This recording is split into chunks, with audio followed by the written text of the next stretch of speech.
हरिओम प्रिय दर्शकों, यदि आपकी मेष राशि या मेष लग्न है तो ये वीडियो आपके लिए है। और इस वीडियो में हम जानने वाले हैं कि 30 अप्रैल 2026 को ग्रहों के युवराज बुध का अब राशि परिवर्तन होने जा रहा है। ये राशि परिवर्तन मेष राशि पर होगा और बुध अब मेष राशि पर गोचर करेंगे। इनका गोचर काल मेष राशि में बहुत श्रेष्ठ नहीं माना जाता, और जो कि इस समय देखें तो मंगल की स्थिति, यानी कि जिस राशि ये मेष राशि जो है इसके अधिपति ग्रह जो है वो स्वयं मंगल ही है, और मंगल भी बहुत अच्छी स्थिति में नहीं चल रहे हैं। मंगल इस समय पीड़ित अवस्था में जो है तो गोचर कर रहे हैं। तो ये जो गोचर काल है 30 से लेके 15 तारीख तक जो है तो गोचर करेंगे ये, यानी कि 15 मई तक गोचर करेंगे 30 अप्रैल से। तो 15-16 दिनों का ये समय है। जो इस समय हमें कुछ बातों को समझना होगा कि बुध जब मेष राशि पर जा रहे हैं, क्योंकि आप जानते हैं बुध व्यापार, वाणिज्य, communication skill, banking sector, share market हो या एजुकेशन सेक्टर हो, ऐसे बहुत सारे जितने भी बौद्धिक कार्य हैं इन सबके अधिपति माने जाते हैं।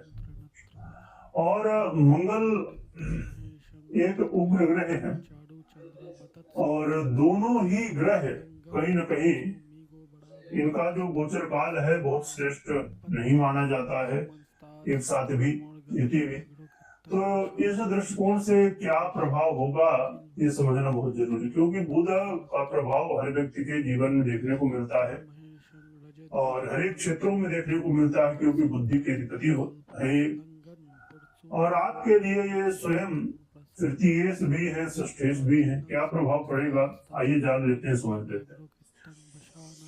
देखिए, और भी जो कई स्थितियां हैं यहाँ पर उनके अलग अलग प्रभाव होंगे, परंतु हम खाली इस वीडियो में समझ रहे हैं कि बुध के मेष राशि गोचर में क्या प्रभाव देखने को मिलने वाला है। इस समय आपको यह समझना होगा कि कोई भी यदि आप निर्णय ले रहे हैं उस समय कई बार गलतियां हो सकती हैं आपसे, जल्दबाजी में जोश में आके, और आप गलतियां कर सकते हैं।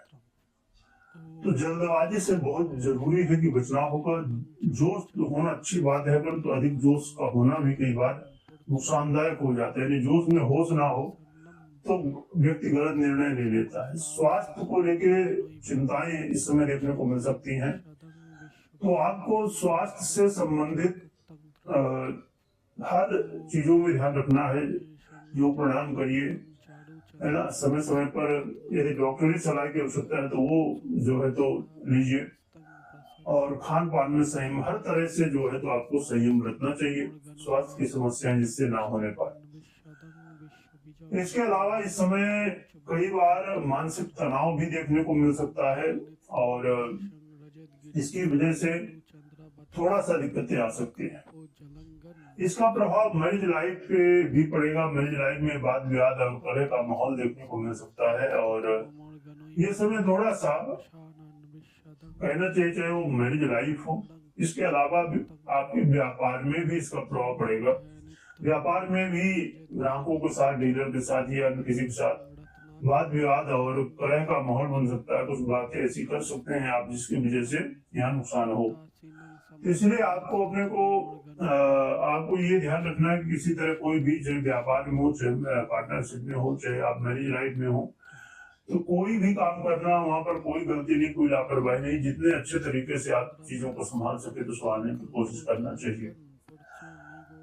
इसके अलावा ये समय है, करियर में भी कुछ चीजें ऊपर नीचे हो सकती हैं। करियर में भी कोई लापरवाही नहीं करनी, बॉस के साथ अच्छे रिश्ते बना के रखने हैं, लोगों के साथ अच्छे रिश्ते बना के रखना है, वाद विवाद किसी से नहीं करना है। तो ये कुछ चीजें हैं जिन्हें समझने की आवश्यकता होगी, जो कि बुध का गोचर काल कुछ मामलों में आपको सफलताएं भी दिलाएगा, और चाहे वो आपके जीवन में ज्ञान की वृद्धि हो, आप अपने ज्ञान के प्रभाव से चीजों को समझ पाएंगे, जान पाएंगे, संभाल पाएंगे। परंतु मेष राशि के अंतर्गत बुध का गोचर काल बहुत श्रेष्ठ नहीं माना जाता है।